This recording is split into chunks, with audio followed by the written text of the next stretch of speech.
It's the first Monday of the month. Your questions, our responses, and lots of resources. This is Coaching for Leaders, episode 212. Produced by Innovate Learning, maximizing human potential. Greetings to you from Orange County, California. This is Coaching for Leaders, and I'm your host, Dave Stachowiak. Leaders aren't born, they're made, and this weekly show will give you access to the best thinkers, resources, and actions to develop your leadership skills. And one of the ways that we are working to do that is by responding to your questions. So once a month, the first Monday of the month, we take your questions, and you can send those in anytime at coachingforleaders.com/feedback.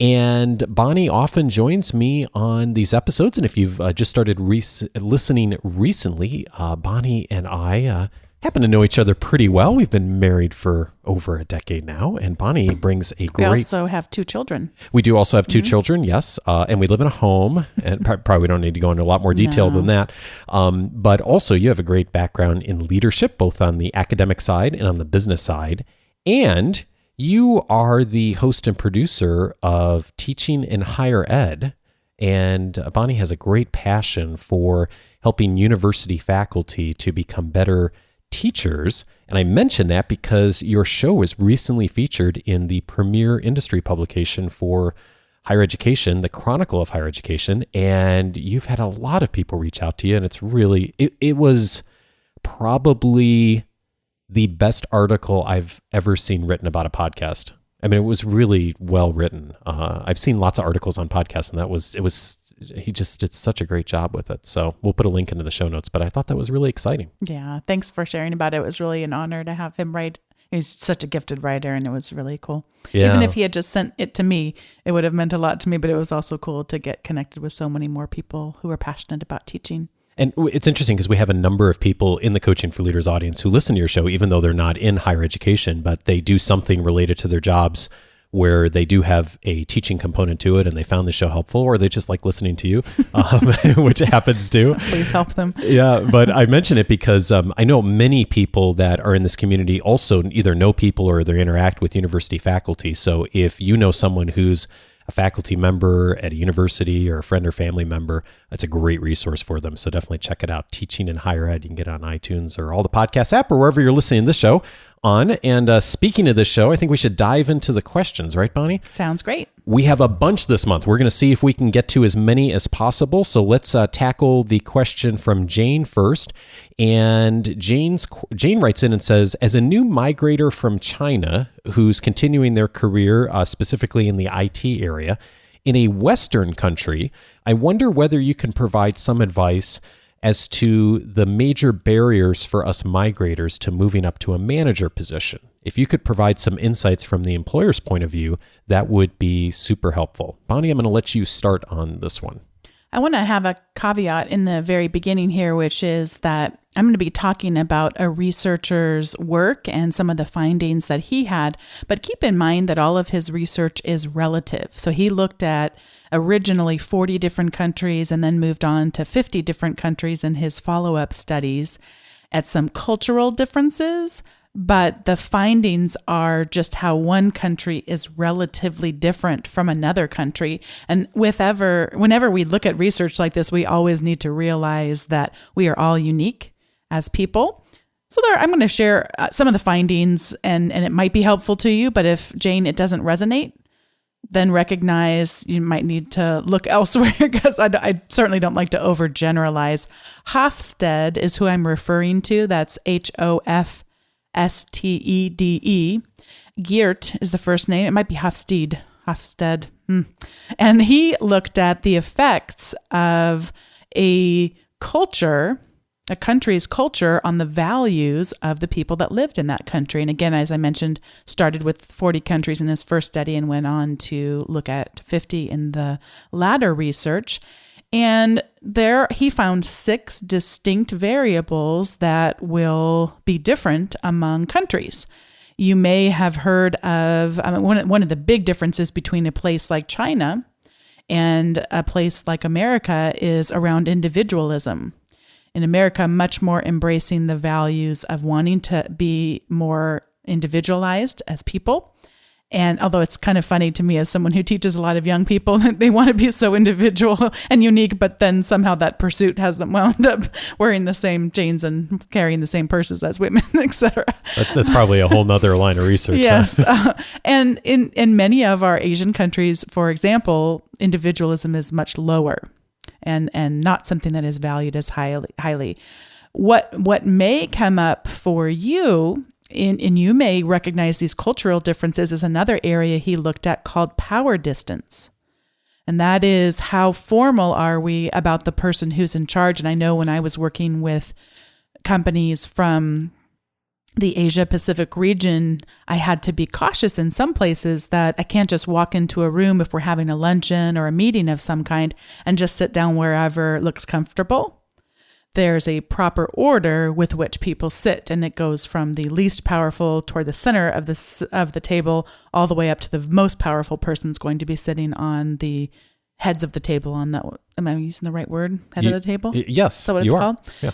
And these are things that I would never think of as an American, because we tend to have lower power distance and just sit wherever you sit. And if you have something that you want to say to the president of your company, you walk up to the president of your company and you're having the company barbecue and you just say it. And there's oftentimes a very low power distance.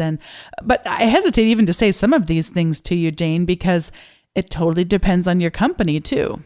And there would be completely inappropriate cultural things to just think, oh, because I'm in a Western country, I will just assume there's low power distance here. So let me just go share my ideas however I feel like it. But I do think it might be helpful for you to look at these 6 different areas and try to get an assessment, both from your own observations as well as talking to other people in your organization, and see where your natural tendencies might be different than the natural cultural tendencies that are being exhibited in your country, and maybe trying to stretch yourself a little bit in that area.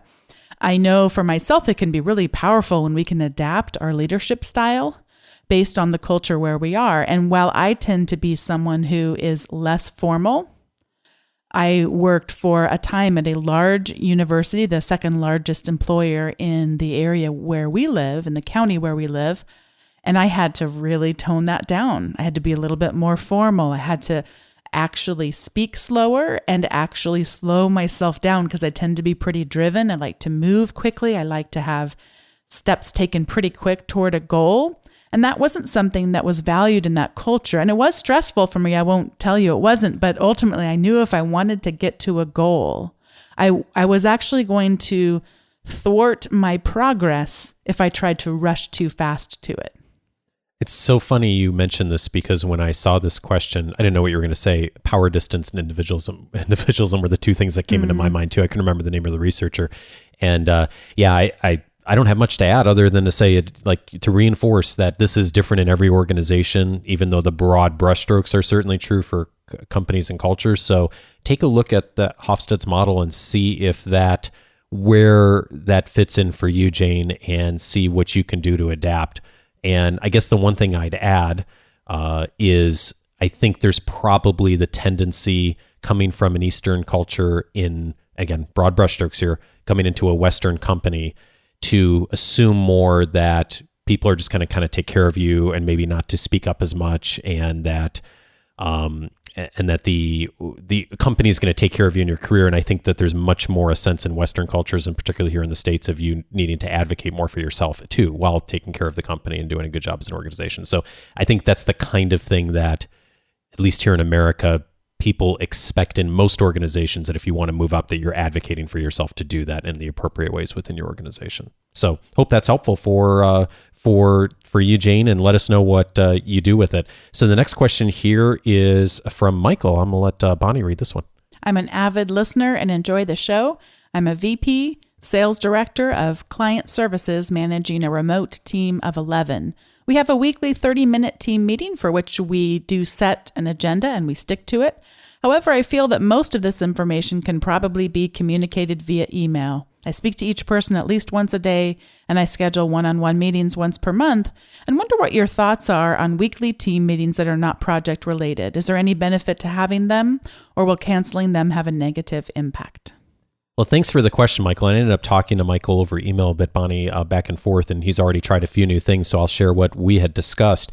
I generally have a bias toward the standing meeting where there's the set agenda and the same thing is talked about or discussed at each interaction. And particularly to your point, Michael, that a lot of these things could be shared by email, or maybe you could set up a dashboard or a web page or something where people could get that information.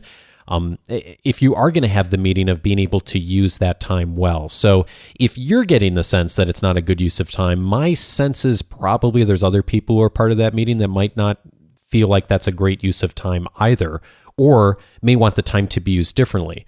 So the caveat to this is the social and the human and the relationship aspect of it. And I say that because, as many of you know, I work with the Dale Carnegie organization as well. And about 3 years ago, we went all virtual, at least here locally, as far as our interactions. And so what we got to do for years, which was interact with each other in an office setting, all of a sudden we didn't get that interaction as much. And so when we made that change, one of the things that our president at the time did that I thought was really smart was very intentionally said, we're going to get together in person once a month. And a good chunk of that in-person getting together isn't even going to have an agenda. So we would meet for about half a day once a month. And half of that half day was just social time. It was going out to lunch, just interacting. And the purpose was to just give people a chance to connect. And people really liked that and they enjoyed it. And I found that I was really looking forward to those because I didn't have a chance to do that as much as we had done previously. So I think that social, that human, that relationship piece is really key. And if your team values that, as I know yours does, because we've talked over email a bit, that's a really key thing. So now to the actual content of the meeting. So the things that you could potentially do in other places, email, online, dashboard, whatever, that'd be interesting to see if there's a way to do that. One thing that we've done just with some of our meetings recently is we've tried to get beyond just the numbers and the status update and to have a dialogue at a meeting that is going to elicit more of those deeper conversations and give us a chance to really have the richer conversation that meeting in person, or at least getting together live, allows us to do. And so we're actually using this 3-step model now, and I'll share it with you as a check-in point for our meetings when each person goes around the table. And rather than talking about numbers, we just have a handout where we do numbers. But what we talk about is these 3 things. We say, we talk about what's a recent accomplishment that we've had. Second is a recent lesson that we've learned that other people in the organization would benefit from. And then third, where we need assistance right now. And all those things are pretty broad. Like people are welcome to answer them however they want. And so I found that since we've started doing that the conversation is a lot richer. We're sharing best practices with each other, that the time together is really valuable. So that might be helpful to you, Michael.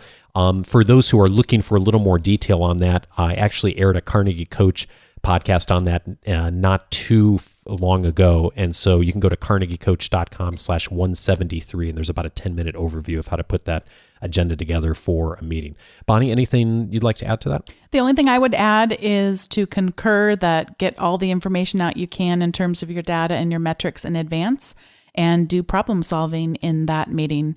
And I like Dave's suggestion of having those 3 questions sound great. Problem solving is almost always best done as we're collaborating and get a chance to interact with people. And we just can't do that as well over email. You also could look at perhaps lowering the frequency of it. We might be able to still get those social connections. I just can't tell, but I would especially focusing on your title of client services. How well are your clients being served? Are there any areas where you need significant improvement that could benefit from the kind of problem solving you might do? Yeah, great advice. And actually, a quick follow-up, I talked to Michael over email, and he went to his team and found out they really loved meeting on a regular basis. And so what they're doing is actually trying this 3-step model to have more collaborative dialogue rather than just having the numbers reporting. So I haven't heard back yet, but hopefully he'll Boy, you let gotta us know. love when that happens. Though. Yeah, I know. Well, that's the interesting thing with did you just whap the microphone? I did whap the microphone. I was getting so excited about Michael having people that love the meetings that he's leading. Yeah, so we'll see what happens. They're not meeting more, but they're meeting the same. Well, I know what I was saying. So in the virtual world, I think this becomes important, like having a live interaction, even if it isn't always like a perfect interaction, just getting the people together and getting people to hear their voices if you're in different places. Good stuff to do. All right, let's go next to a question from Christina.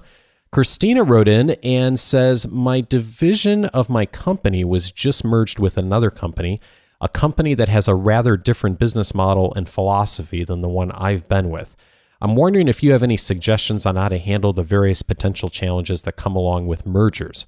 Aside from the uncertainty of security, which I am mostly comfortable with, good for you, by the way, it's expected that there will be some struggles with meshing into a company that appears to want to eliminate or change a lot of our processes. Is it good to push back and try to demonstrate why our model may be a good fit with their model, or do I just concede that the new company's way is the way? Bonni, I'll let you start, and I'll throw in a few ideas here too. As Dave said jokingly along the way, congratulations for not having, it sounds like, too much of an issue about the uncertainty feelings. I could never do that. I am really sensitive to that. And I'd be panicking. So often when we have mergers, there's changes, and sometimes the fallout of that is layoffs and things like that. We're not saying you should be panicking, by the way. We're just saying that's where our minds tend to go. I'm saying I wish I could be more like you in this instance. Exactly. So congratulations. You don't have to deal with all the sometimes needless worry that I might go through in a similar situation. This is a little bit like if you were going to work for a new company, only you didn't choose to go work for the new company. It chose to come work for you or have you work for it, I suppose. I would be very, very cautious to do either of the things that you suggest in any extreme fashion, because you are all still new with one another. And this is there's a great book, The First 90 Days, and great leaders go in and they're curious and they are waiting to have a lot of opinions be stated, and just asking questions and looking around and making observations. It is, of course, different because you've been at this for a while. You've probably tried various things and have seen some things work and some things not.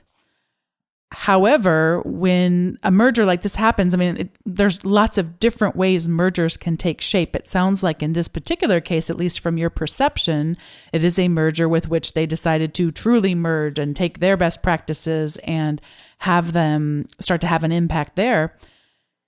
It is the unfortunate, or perhaps fortunate, and you just can't see it yet, but the idea is they're the ones who are in charge. They're the ones who have the power in this situation, and I wouldn't want to needlessly lose my job over speaking out of turn and not at least having an open mind that perhaps another way might work in these instances. So I wouldn't say also, though, just turn into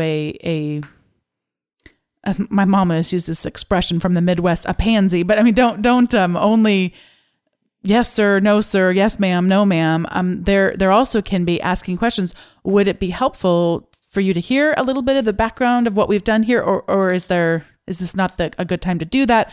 Gently asking questions, being very cautious as to your tone so that you're not perceived as passive aggressive, but asking questions is always a good sign. And then if somebody says, yes, actually, I would like to know that, then you can share it. And if they say, no, I think a better time, I understand. And then move on from there. Yeah. And I would, I agree with all that. And I'd add, it's rarely truly a merger in business. It's usually one organization has, even if the term isn't used, really acquired the other, and you get a sense of really who's in charge based on who ends up being in the chief roles and what the name of the organization is afterwards. And so being conscious of that is really smart. The thing that I would add to what Bonni said is on the decision points of what you would advocate for and what things you might say, okay, I'm willing to try a different way, is to look at it through two lenses. One lens is this going to be something that's going to hurt the client and ultimately affect the success of the organization? So here's an example. Some of you may know this. I think I may have mentioned it recently. So our Dale Carnegie office got purchased by a new owner recently in the last 6 months. And so we've had new processes and procedures changes because we're now owned by a larger organization locally here.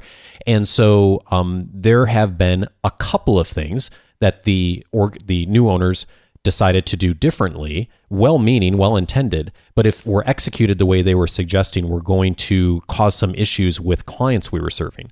So I think, and those are cases where me and other people were very adamant on we need to keep the system the way the system is, because not just because we like the system, but this system serves the client, and the client, the person who's ultimately paying the bills, we want to keep that relationship really strong, and this is what they want, and this is what their requests are.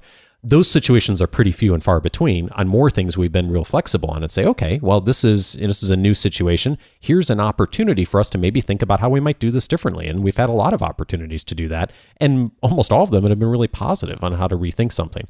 So the lens I would look through it for you is when you're thinking about, is this something I'm going to push back on, is I'm not pushing back on it because of me and my preferences and because I'm just frustrated I have to do something differently. If that's where you're coming from, then I think that that's probably a place to be cautious. However, if it's something where if you look at a change being made and you can foresee that this is going to cause a major issue down the road for the organization because you have the perspective and the experience with the team that they don't have, that you help them by advocating. And I think even I would go as far as say you have a responsibility to point that out and to say, hey, we shouldn't make this change because if we do, this is going to have a negative consequence down the road. And if they decide to change it anyway, they decide to change it. But at least you've said something and you've done your part to get that message out. And then the other lens I'd look at it from is also on the things that you're not going to do that with. How can this be an opportunity for you to think about how you might do something differently? And you'll also find along the way that there will be things there that will be helpful to you in how you grow your own professional development of thinking of new systems and strategies and building new relationships with people. The other thing I was going to mention is, and I'm going to get this guy's name wrong, it's Robert Cialdini, CIA. Well, it's so funny you mentioned that. I just talked about him on my weekly update yesterday. Cialdini. It's not that funny that I mentioned it because I read your weekly updates, and that's what got me thinking about it. Thanks for reading. That's nice.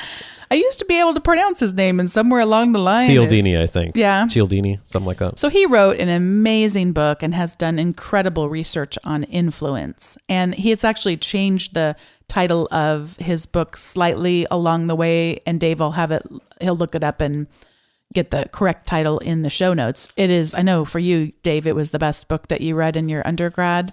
And he's revised it since then. And I mean, it's just phenomenal. And my sales class actually watched the video that you posted in your weekly newsletter yesterday. And this is why this is fresh on my mind. One of the principles of influence from all the research that Robert has done. Cialdini? We're going to go with that. We should get him on the show at some point. That'd be fun. Oh my gosh, that'd be amazing. Is around consistency. And because even as Dave was describing that, I thought, no, don't listen to Dave. He's wrong. He's wrong. What part do you think I was wrong just about? In terms of it's your responsibility to speak up. And I'm thinking, not if they don't want to hear it. Because she could be trying to protect a client, but end up cutting off her nose to spite her face if they really don't want to hear it. So I would be trying to find ways to ask questions to gain agreement about, now, is it important? Is this a good time to share some of the things that have come up around our clients? And just get a little bit of buy-in before you step out like that, right, and get a sense. Because if you're in a situation where they're just coming down hard with a hammer, that's the style of leadership there. I think you need to hunker down a bit and start to go a little bit more in safety mode before we start to do that. So check out Robert's work and specifically, in fact, I think if you're subscribed to the newsletter, that 11-minute video is great, and specifically around consistency. I think you could use consistency in this case to gain some real influence and then have created higher regard, higher trust, and have that chance to take those real courageous moves as Dave describes. Yeah, I'll definitely link it up in the show notes, the video. And yeah, I think you and I are mostly in the same place on this. It's the how you do it. Yeah. So I do feel strongly that, and maybe you and I disagree on this a little bit, if you foresee a major issue coming with a client, your organization is telling you to do something and they don't see it, you have a responsibility to say something and alert someone. And how you do that is really critical. But yeah, I do think you owe it to say something about that. And if they go the other way, they go the other way. Next up is a question from Danielle. I'm in the process of creating a presentation for a training that will focus on our new employee evaluation system. More specifically, one section of the training will hone in on goal setting. However, the supervisors create the goals ahead of time and ask the employees to sign off on them. My question is, how can I develop content on goal setting if the employees' goals are already set for them? If you have resources or words of wisdom that could assist me in this process, I would greatly appreciate it. Yeah, my words of wisdom are asking that same question to the people who are telling you to develop a training on teaching people about goal setting when they're already doing the goal setting. So this strikes me as it strikes you too as odd, I think, because you're asking the question of, if you're going to set goals for employees and they're not going to have input in it, which it sounds like is a situation, why would you teach people how to set the goals and go through that process themselves? So maybe there's a component of just general knowledge that you want to help people to develop that skill set, but it does strike me as odd to teach people a skill set that then you're not going to really allow them to use. I almost think you're better off not doing that, or just giving that training to the people who are actually going to implement it and utilize it. And I guess more broadly, this makes me think of some of the situations, and we've seen this in the media over the last 5 or 10 years, where situations where large corporations have made missteps on major ethical violations at the senior leadership levels. And then they send all the employees through ethics training who had nothing to do with this. So it's almost like the employees get punished for some of the decisions that senior leadership was making. So it just doesn't sound like in very much alignment. And that kind of strikes me here too. So I guess I'd be asking that same question to your organization. And if it's not possible to ask that question, or it's not appropriate, maybe of thinking like, how can you maybe make that more an abbreviated piece of the training, or undertone it a little bit, or just have that training be for the people who are actually doing the goal setting. So that's what strikes me, Bonni. Jim Collins popularized the term BHAG, which is a big, hairy, audacious goal. Sometimes in organizations, there's the larger goals. We might have a goal for increasing our profit margins, or looking at our top line and bumping that up. And then sometimes it can be those middle managers that need to come in and take those larger goals and actually break them down into how they would actually not necessarily even just be executed, because that's, of course, then more on project planning. But there's the sort of in between the larger macro goal, and then we need to set some goals. Well, if the profit margin's going to go up, then that's going to need to be pushed by X, Y, and Z. Within X, Y, and Z, we're going to have to say, well, then how would we know that we were pushing on the right levers and to the metrics that we needed to in order to accomplish that larger goal? It may be, and of course, I think what Dave said is great. Let's ask and flesh out that question a little bit, but it may be more on teaching people how to take the larger goals, break them down into smaller goals, and perhaps then it intersects, I would hope, with some project planning teams, because so much of that is recognizing when we need to have in our project plan the milestones identified and making any contingency plans at that time. There was a great book, which we've talked about before on the show, called The Checklist Manifesto. And I am still inspired by that book, thinking about one of the chapters was on architecture and how today they're building buildings they've never built before. And how can you have the checklist for that massive construction project when it hasn't been done before? And part of it was the milestones along the way to bring together the various experts, the architects, etc., and just know now's the time when we need to have a conversation and look at whether or not we are on track and what's come up, and just have those communication points. So those milestones, when I'm thinking about that as it relates to goal setting, that's frequently something that comes up. So again, your goal setting intersecting with project management. I love that you mentioned all that, because that's the more nuanced way to look at this for sure. And I love the Checklist Manifesto. It's such a good book. It is a title that you think like a book about checklists. That's like the most boring possible thing you could read. And it is the most compelling, but one of the most compelling reads I've had probably in the last decade. Atul Gawande is the author, and then he recently wrote one, Being Mortal, I think is his new book. I so need to read that. Yeah, I'd like to read it too. It's not related to this show, or maybe it is. Who knows? Who knows? Who knows? So yeah, Checklist Manifesto is great for those of you who are thinking about processes and procedures. And I did not mean to completely not offer you anything, Danielle. So here's a couple of other resources that would be helpful. Back on episode 15 of this show, I went through a specific checklist on how to get specific with goal setting. So if that's helpful to you, coachingforleaders.com/15 will get you there. And then also a related article I'm going to post in the show notes is what to do when employees are hesitating on long-term goals that have been set for them. So check that out. That sounds right up your alley. Sounds right up your alley. So check that out, and hopefully that'll be helpful to you as well. And our next question, Bonnie's going to read from Marco. I'm a huge fan of your podcast. It has pretty much been the sole source of our growth of management and leadership for my brother and I, and I'm currently heading a leadership curriculum where I use your podcast as a textbook. Woohoo! I wanted to reach out because sometimes it's hard for me to apply the knowledge I'm learning to our businesses. It's difficult to apply several of these episodes to our managers and shift leads because our employees don't have any prior knowledge or experience in leadership or management, and our organization is small. I feel a lot of the principles you teach and examples you use are very applicable to larger businesses with degree-holding employees who are more capable before coming into work. Well, thanks for writing in, Marco. I am just truly honored that you and your brother are using the show as a textbook for a curriculum you've put together, and that is awesome. So thank you for helping us to influence more people.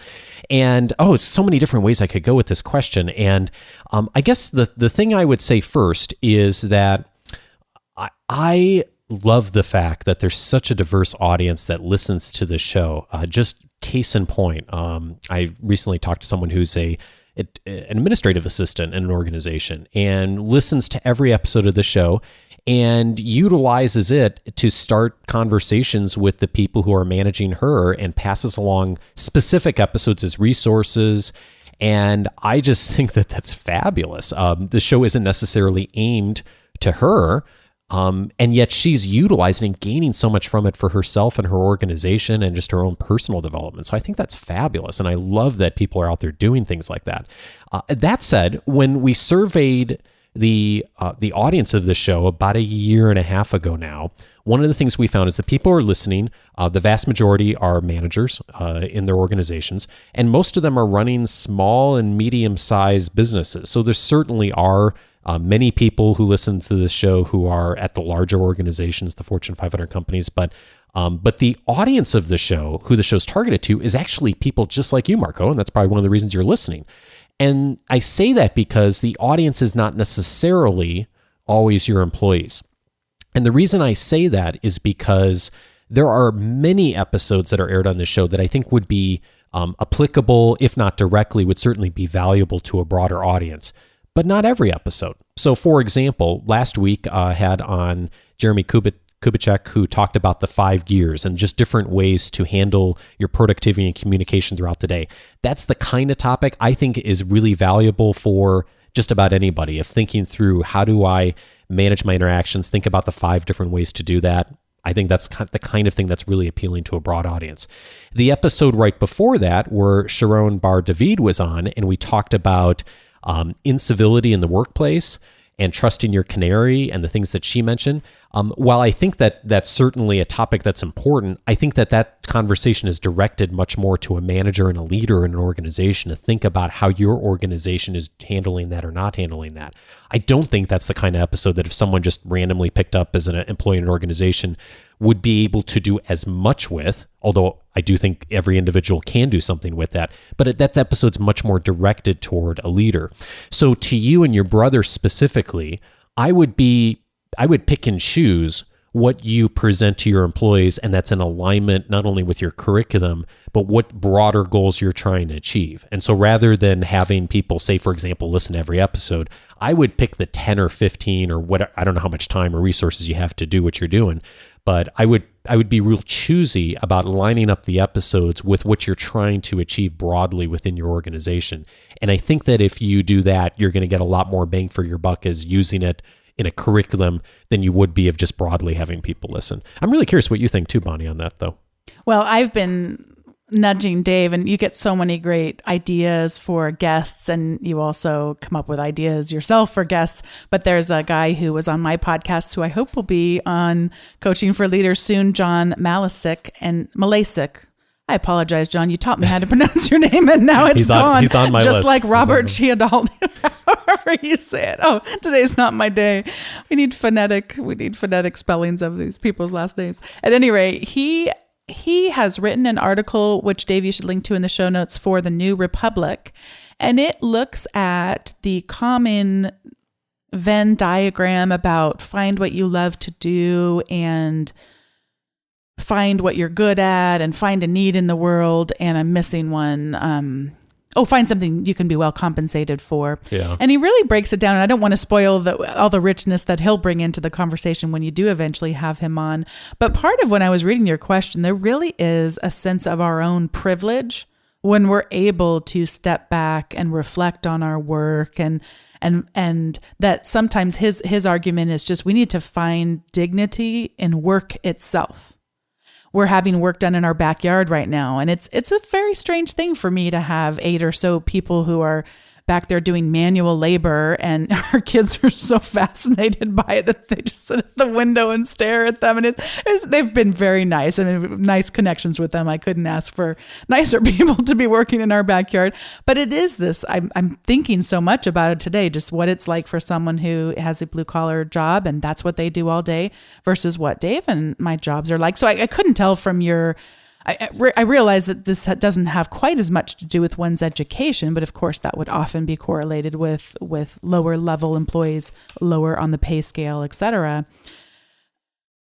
But it's hard to say because if you that was the kind of business that you ran, like the guy who leads the business that's working in our backyard, there's not that much you're going to be able to do. There's not many layers they're going to be able to move up, and all of a sudden they're a VP, that kind of thing. But at the same time, Dave and I have very small businesses. He works for a relatively small business, especially, I mean, even though he mentioned the recent merger, but still his own business, it's not a completely separate entity, but for all intents and purposes, it kind of is. And I mean, I work at a pretty small organization, so it's not always the size of it, but of course, I mean, it depends on the type of work that you're doing too. All that to say that I could see it some of the episodes not being applicable. I think it's great that you're wise to discern that they may not all be. And please, in the future, let Dave and I know if you're looking for more resources specifically to kind of build people up, and let us know what you're aiming to develop. And we might be able to be more helpful than me pontificating about the differences between for sure. our workplaces. Yeah, I'm glad you're reflecting on this. I think that's important because we want to make sure people get resources that are helpful. And then we talked about in a past episode too, just not always assuming everybody wants to move up in the world and what up means. Or who wants to learn. Mm-hmm. And so there's obviously, as an organization, you need to set policies, procedures, standards for what people need to do and what standards and what things they need to learn and what skills levels they need to have.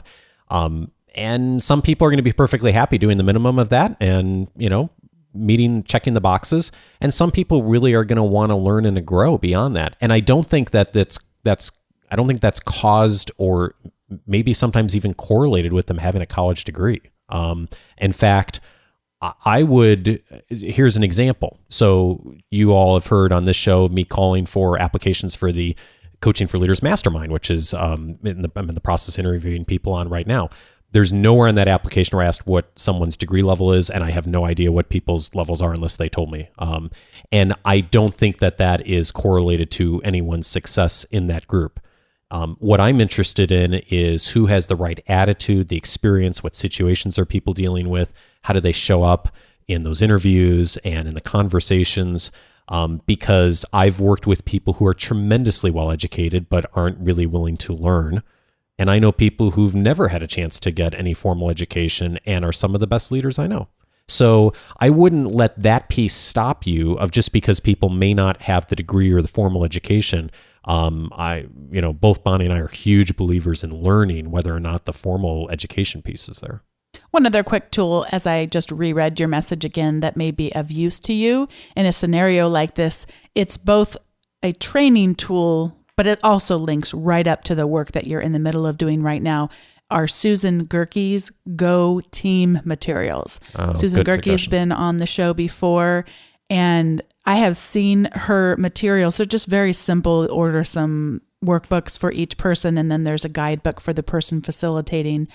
And that could be where it just they're designed to be used with a team. So you have your shift leads, and they might each do it with the team. It's very simple. It's written at a very simple, easy to understand, and it would flex to very high in the organization to very low in the organization all around the work. And if you look at their table of contents of all their different guides, you don't have to buy all of them. You could just buy one specific for what it is you're trying to do. And boy, they have gotten the price point right, if you ask me. Yeah, it's great for a small to medium-sized business for sure. Go Team Resources is where to go for that. We'll put a link in the show notes. And Susan's been on many shows and have wonderful comments about the episodes she's been on. So, Marco, I hope that's helpful to you. Sorry for long thoughts on that, but hey. Speaking of which, are we going? Well, we're at 40 minutes. Should we do one more? The next one's kind of related to this, so why don't we do one more here? So the question here is from Ed. Ed's asks, I'm a senior manager at a charity, and my CEO and trustees have agreed to support and finance me to embark on an MBA. I'm currently researching distance learning MBAs and putting my application together. I was wondering, within your network, are you aware of people from the non-for-profit sector who have studied the MBA and how relevant they found its content to their sector? I happen to have a business professor right here who might have some thoughts on this. Bonni? I absolutely think many MBAs can be applicable to people in the nonprofit sector. I would absolutely, number one criteria, make sure whatever MBA you consider includes things like organizational behavior and leadership within their curriculum. There are some that are just very traditional and it's only about the finance and accounting, financial management, and you're not going to get the people side. And I would think that would be very unwise, both in the short term and in the long term for its applicability. If you are planning on staying in the nonprofit sector, you might consider finding one that has electives and that has that as a specialty for them and embedded in the curriculum. That would really allow you to maximize the value. There are many of them out there that have that. And the other thing I was going to mention, I have a former student of mine who really got a lot of value out of her MBA. And since then, she has continued that hunger for learning and has a specific certification. She happens to be a fundraising professional within the nonprofit realm. I forgot the name of the specific certification she received, but it doesn't matter. I mean, it's just within the professional world. That was the designation for her in fundraising in nonprofits. And now she has that added to her MBA to add that much more value to what she can contribute. And the other thing I'd add, and I almost always give this advice when someone's asking about graduate degrees or seeking out an MBA. MBA is a big investment of time and resources. You're going to spend 2 to 3 years of your life really head down working on it. So it's worth the time to figure out what you're going to do with it and how it's going to work well. So I would spend some time also talking to other people in your field, in your industry. Talk to some other people who are in similar positions or maybe in the next position up at other not-for-profit organizations and ask, what have you done for your education? What kind of programs have you looked at? What kind of certifications do you have? And I think you'll probably hear what are some programs that people have done that they found have been really helpful to them. You also might hear things like, in addition to that, or maybe instead of, here's some other programs or certifications we've done that have provided maybe the same level of learning or maybe even more specific on the skills you're trying to develop. And maybe the MBA isn't as important for you, depending on what you're trying to do long term. And you might even have people tell you, that's not the best use of your time and resources to do other things for your professional development. There's so many more resources now online than there were even a decade ago that are beyond just the MBA. So that's something to look at as well. I think it's wonderful that they've agreed to pay for it. An MBA, despite the fact that, as Dave said, sometimes there can be a better way to spend our time and money. Boy, if someone else is bankrolling us, boy, that can be an excellent thing to add to your mix. I was going to mention that there still is a credibility issue with entirely online universities. So find a program that has both on-ground and online MBAs. And if you decide to take the online, that your degree will still be listed as the same name of the university as the on-ground program. That way you don't have to worry about being discriminated down the road because your degree isn't seen as valuable as a quote-unquote real MBA. I'm saying quote-unquote, I don't happen to believe that, but there certainly is enough of that belief out there that I wouldn't want it to hold you back.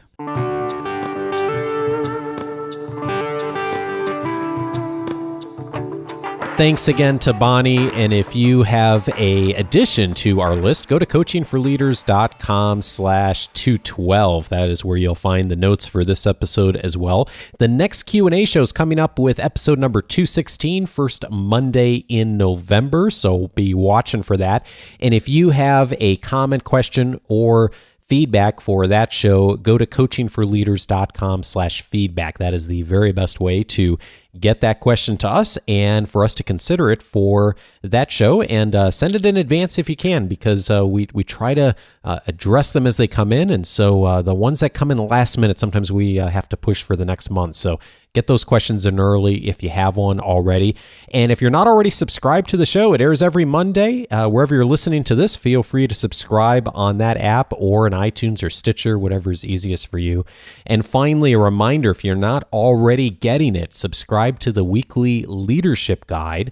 That comes from me by email on Wednesdays. And what that includes each week is a slightly different theme, and articles, podcasts, videos, books, links to resources that I think will help support your development between the shows. And of course, it always includes the link to the weekly show notes, including this week's link, which will have all the resources, books, recommendations that Bonni and I mentioned in the episode here today. So check that out. And when you join the weekly leadership guide, you get access to my reader's guide. That is a downloadable list of the 10 leadership books that will help you get better results from others, and brief summaries from me on the value of each of those books. It is a great way to start your journey on reading about leadership, and a great complement to the show as well. So you can get that at coachingforleaders.com/subscribe, and that'll get you the guide and a video where I go through all of the books